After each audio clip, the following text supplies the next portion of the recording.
The white mansion standing in Greenwich, Connecticut's upscale residential area was beautiful enough to have stepped out of a magazine.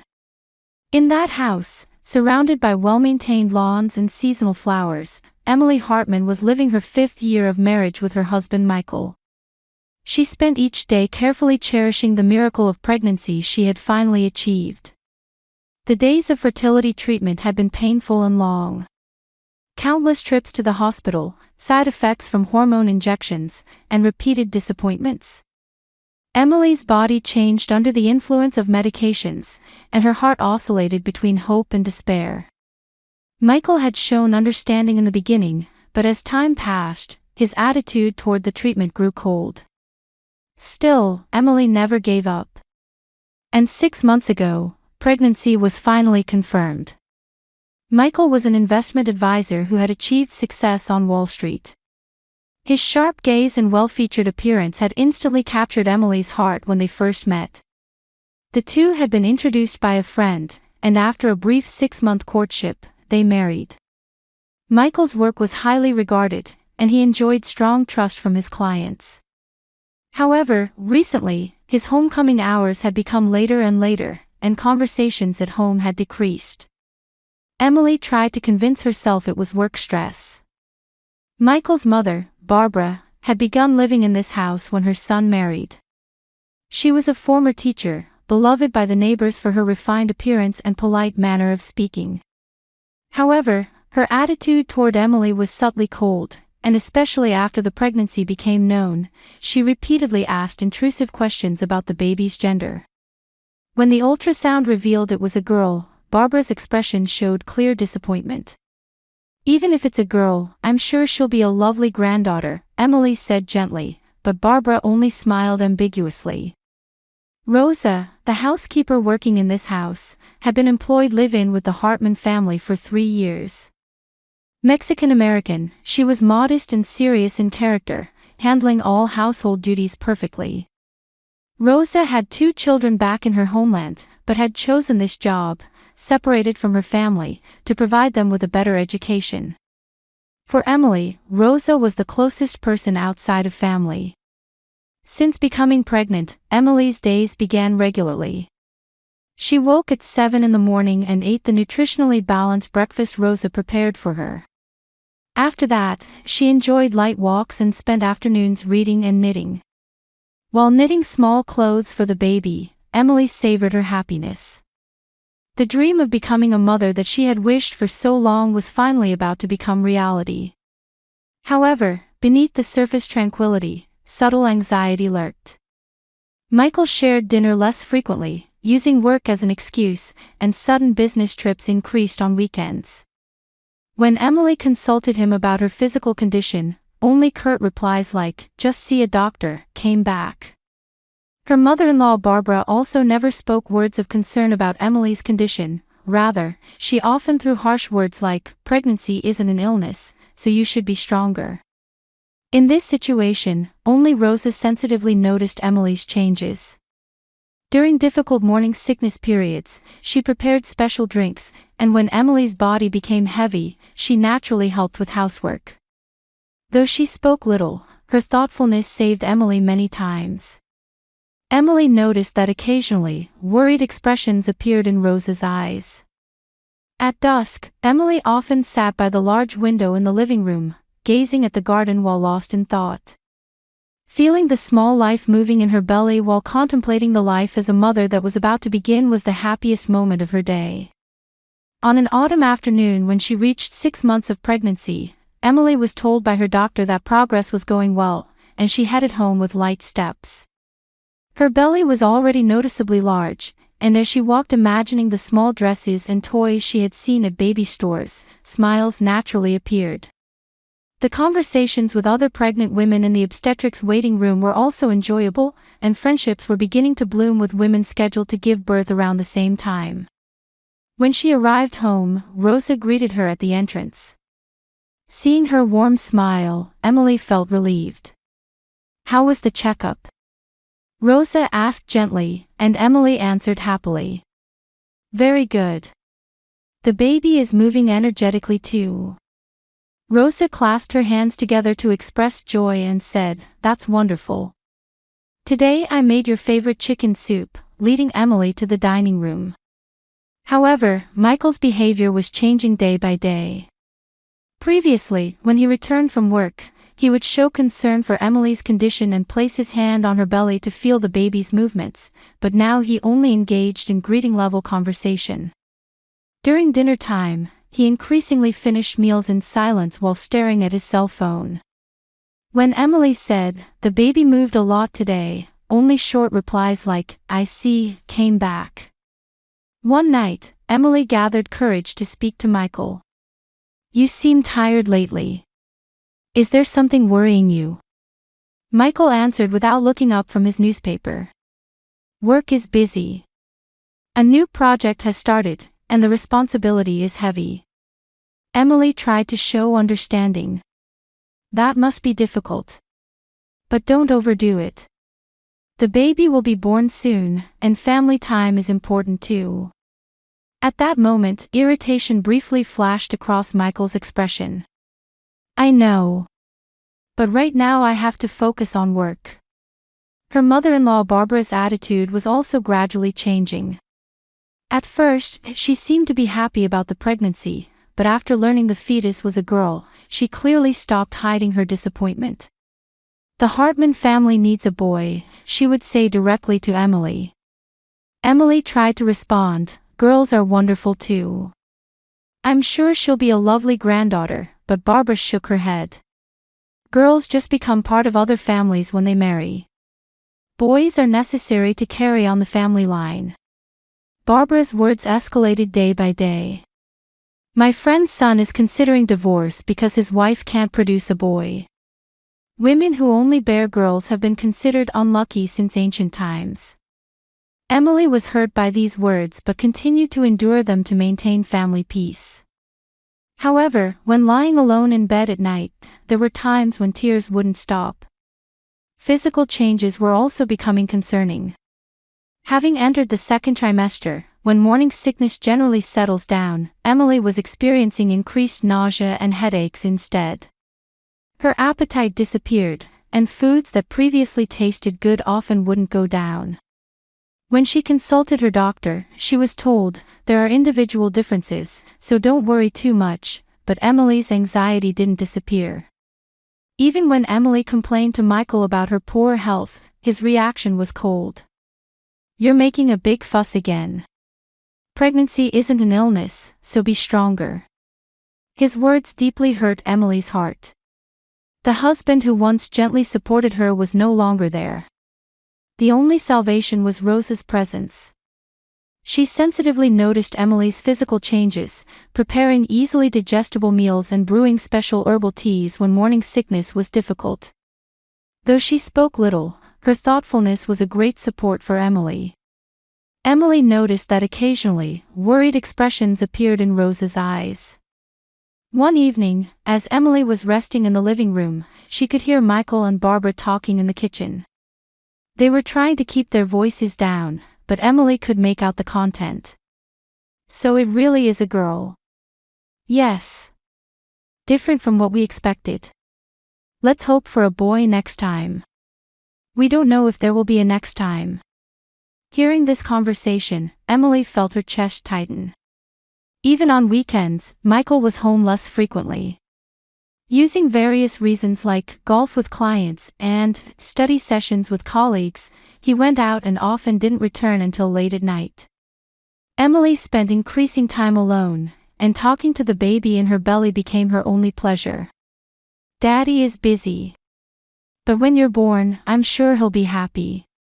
However, Emily's physical condition continued to deteriorate. Dizziness occurred frequently, and climbing stairs became difficult. Rosa looked at Emily with concern and suggested, "Madam, perhaps you should see the doctor again." Emily was thinking the same thing, but feared being told by Michael that she was going to the hospital too much. One night, Emily was struck by severe stomach pain. The pain was so intense that she cried out, and Rosa rushed to her. "Are you all right?" Rosa asked worriedly, but Emily couldn't answer due to the pain. Michael also appeared, noticing the sound, but only said, making a big fuss again, and returned to his room. That night, Rosa stayed by Emily's side, rubbing her back. The next morning, Emily looked at her face in the mirror and was shocked. Her cheeks were hollow, and deep circles had formed under her eyes. The appearance there was haggard, far from what was called the glow of pregnancy. Was this normal pregnancy progress? Indescribable anxiety spread through Emily's heart. One morning, Emily woke with severe abdominal pain. The clock pointed to 3 in the morning. At first she thought it was mild pain, but gradually the pain intensified and came in waves. Cold sweat beaded on her forehead, and her breathing became labored. It was a sharp, stabbing pain unlike anything she had experienced before. Michael, Emily tried to shake awake her husband sleeping beside her, but he was in deep sleep and wouldn't wake up. The pain only increased, and Emily involuntarily cried out. Then she felt a wet sensation in her lower abdomen. When she touched it, the sheets were stained with blood. Terror raced through her entire body. "Help me!" Emily's scream echoed throughout the house. Rosa was the first to rush over. She entered the room in her nightgown and immediately understood the situation. "Madam, I'll call an ambulance right away." Rosa's voice was trembling, but her actions were swift. She picked up her cell phone and called 911. Michael finally woke up. At first he couldn't understand what was happening, but when he saw the blood-stained sheets, his expression changed. "What happened?" Confusion was mixed in his voice. Emily couldn't answer due to the pain and only groaned in agony. Barbara also appeared, noticing the commotion. She stopped at the bedroom entrance, and when she saw the blood, she frowned. "Oh my, what is this?" Her voice had an annoyed tone rather than concern. The sound of the ambulance siren approaching could be heard. Rosa ran to the entrance and guided the emergency personnel. 2 male crew members entered the bedroom with a stretcher and quickly checked Emily's condition. "How many months pregnant?"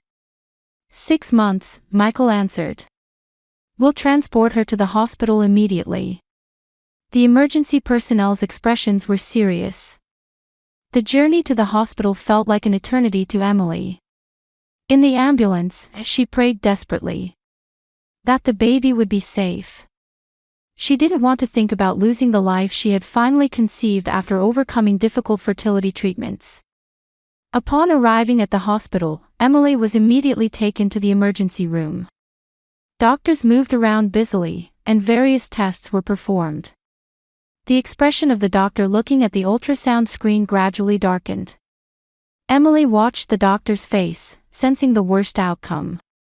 "I'm sorry," the young female doctor's voice was gentle, but those words shattered Emily's heart. "We can't confirm the baby's heartbeat. It's a miscarriage."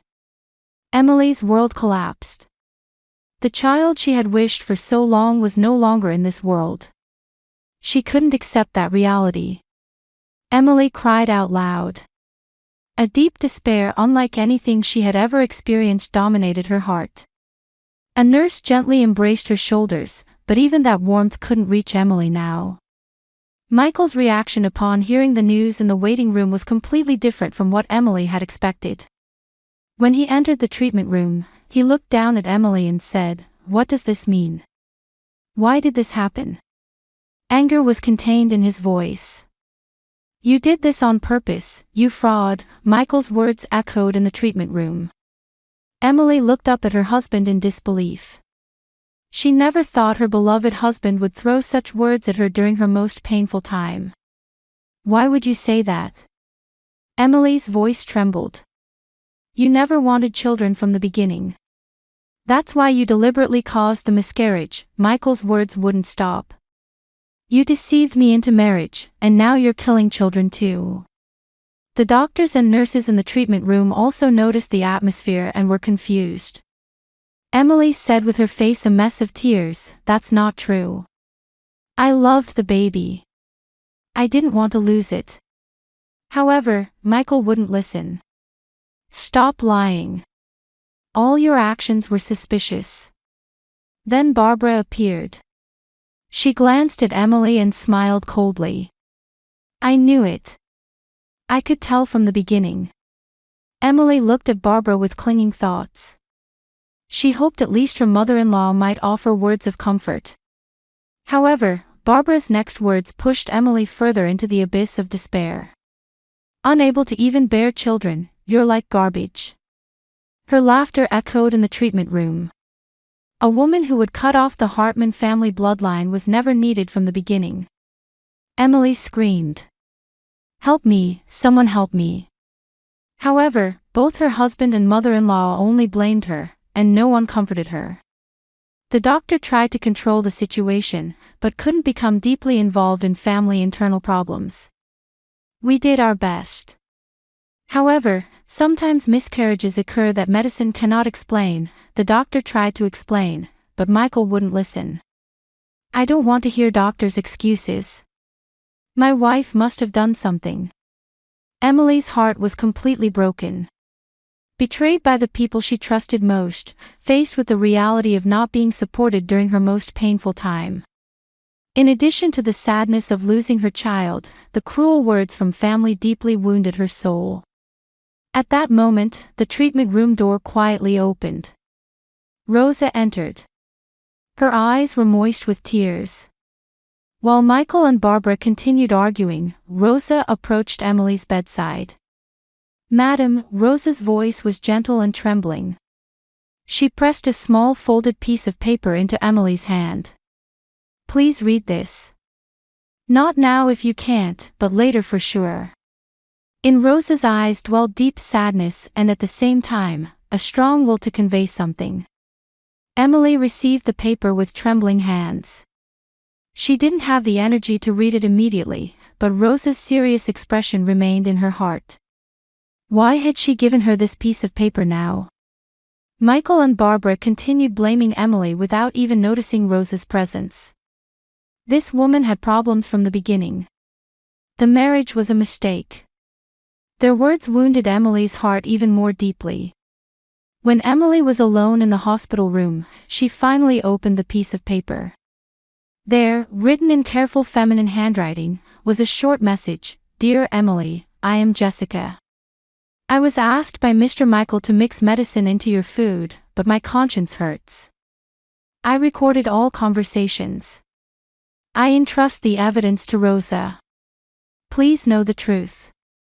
After reading Jessica's letter, Emily gripped the paper with trembling hands. All the pieces were fitting together into a terrifying puzzle. Her husband's sudden change in attitude, the unexplained poor health, and the miscarriage. Everything had been systematically orchestrated. In Emily's heart, deep sadness transformed into intense anger. The next day, Emily was to be discharged. The doctor explained, physically you're recovering, but you need mental care. I recommend receiving counseling. However, Emily's head was full of thoughts of revenge. She could never forgive those who had taken her beloved child. Returning home, Michael and Barbara were going about their daily lives as if nothing had happened. Michael said things like, how about we go out to eat for a change of pace, and Barbara made insensitive remarks like, you should try to conceive a boy next time. Emily maintained a calm facade while internally planning to gather evidence. When she looked for Rosa, she was alone in the kitchen preparing meals. When Emily approached, Rosa turned around and looked at her with concern. Madam, how are you feeling? Rosa, I need to talk about that letter. Somewhere private, Emily said quietly. The two moved to an unused guest room. When Emily showed Jessica's letter, Rosa sighed deeply. So you did read it. Rosa, did you know everything? Emily's voice trembled. Rosa began to speak heavily. 3 months ago, a woman named Jessica started coming to this house occasionally.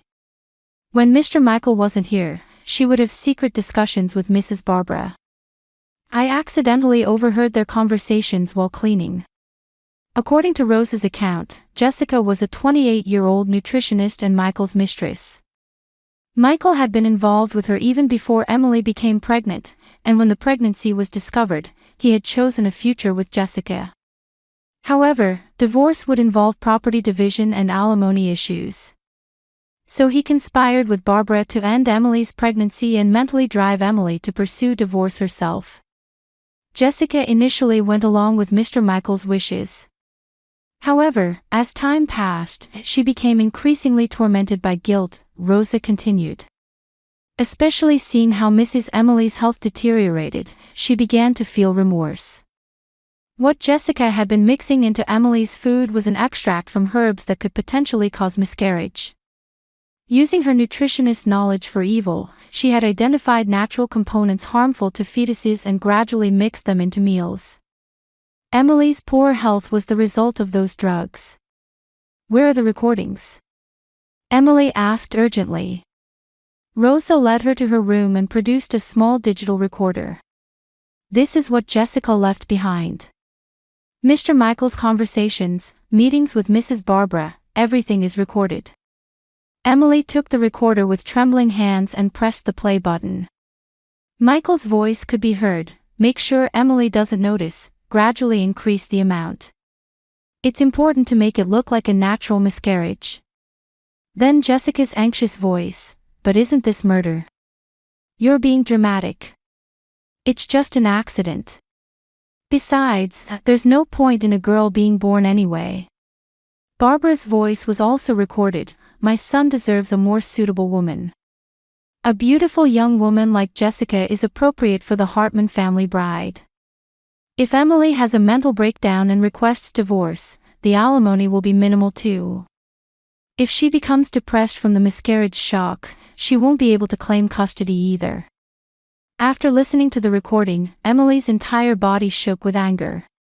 They had not only taken her child's life but had also tried to destroy Emily's own life.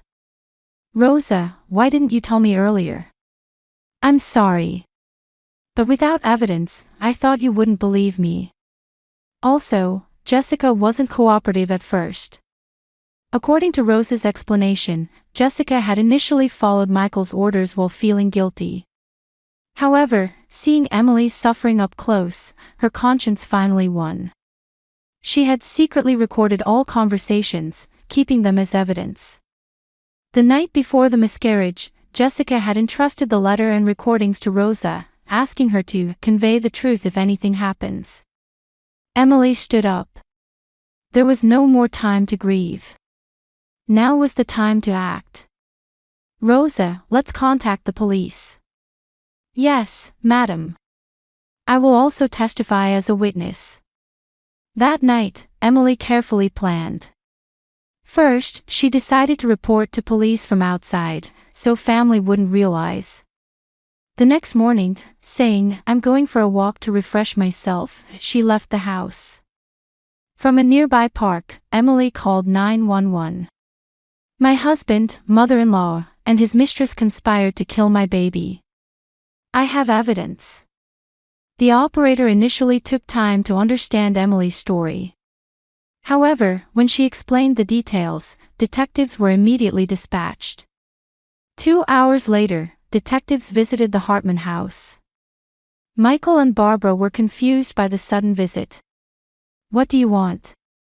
Michael asked, and the veteran detective answered, "We're arresting Michael Hartman and Barbara Hartman on suspicion of fetal homicide and attempted murder." Michael's face turned pale. "What are you saying? Do you have evidence?" The detective played the recording data Emily had submitted. When Michael's own voice resonated, he was speechless. Barbara screamed, "This is a trap. It's fabricated," but when she heard her own recorded voice, she sat down as if resigned. Jessica's arrest took place that evening. She didn't resist and actually showed a relieved expression. At the police station, she confessed in detail. "I was suffering from guilt every day. I'm truly sorry for what I did to Emily." Michael denied everything to the end, but with physical evidence, recordings, and Jessica's testimony, everything became clear. Barbara also tried to protect her son, but could say nothing in the face of evidence recorded in her own voice. Late at night, Emily sat alone in the living room. Justice had been served, but her lost child wouldn't return. However, knowing the truth made her heart feel slightly lighter. Rosa brought warm tea. "Madam, you really worked hard today." "Thank you, Rosa. Without you, I could never have known the truth." The two quietly drank tea while discussing their future lives. 1 year later in spring, Emily quietly listened to the final verdict in court. Michael received a 15-year prison sentence for fetal homicide and attempted murder. He refused to acknowledge his crimes to the end, but could offer no excuse before overwhelming evidence. Jessica received a 10-year sentence as an accomplice, but had been given a reduced sentence due to surrender and full cooperation. Barbara's trial was held separately, and she received an 8-year sentence for conspiracy and incitement. She told various lies to protect her son, but recorded evidence revealed she was one of the masterminds. During the trial process, most of Barbara's assets were to be paid to Emily as compensation. Divorce proceedings were also completed, and Emily officially gave up the Hartman name. She had gained little from married life with Michael, but enormous compensation and property division enabled her financial independence. However, what was most valuable was being able to know the truth and finding truly trustworthy people. Emily purchased a new house. It was in a quiet residential area slightly away from Greenwich, a medium-sized house with a garden. Though not a luxurious mansion, it was a warm space that was perfect for Emily. She proposed that Rosa live with her. "Would you live with me?" Not as an employment relationship anymore, but as family. At Emily's offer, Rosa's eyes filled with tears. "Are you sure that's all right? You saved me. Let's walk a new life together from now on." Rosa was able to bring her 2 children from Mexico to America. Her 16-year-old son Carlos and 14-year-old daughter Maria began new lives in Emily's house. Emily supported their education costs and treated them like real family. Carlos was good at math and aimed to become an engineer, while Maria had artistic talent and learned painting from Emily. Though healing emotional wounds took time, Emily gradually became more positive while continuing counseling. The sadness of miscarriage would never disappear, but she was able to find strength to live beyond it. The therapist said, "The tragedy you experienced is never meaningless. That experience will become the power to help someone in your future life." One day, Emily began volunteer work at a local children's home. She was nervous at first, but touching the children's pure smiles, she realized she still had love to give. Especially, time spent with children not blessed with families became healing for Emily. 7-year-old Sophia, whom she met at the facility, became particularly attached to Emily. Having lost her parents in an accident and not taken in by relatives, she tended to close her heart to adults. However, touching Emily's kindness, she gradually began to smile. "Emily, when are you coming next?" Sophia asked while holding Emily's hand. "I'll come next week too. Let's draw pictures together," Emily answered with a smile. In this moment, Emily was certain. Even without blood relations, you can become real family with love. 6 months later, Emily officially applied for Sophia's adoption. The legal procedures were complex, but Emily's financial situation and mental stability, and above all, her bond with Sophia were recognized, and the adoption was completed. In the new house, Emily, Rosa, Carlos, Maria, and Sophia lived as one family. Though they had no blood connections, they had true family bonds of caring for and supporting each other. During dinner time, everyone discussed the day's events, and laughter never ceased.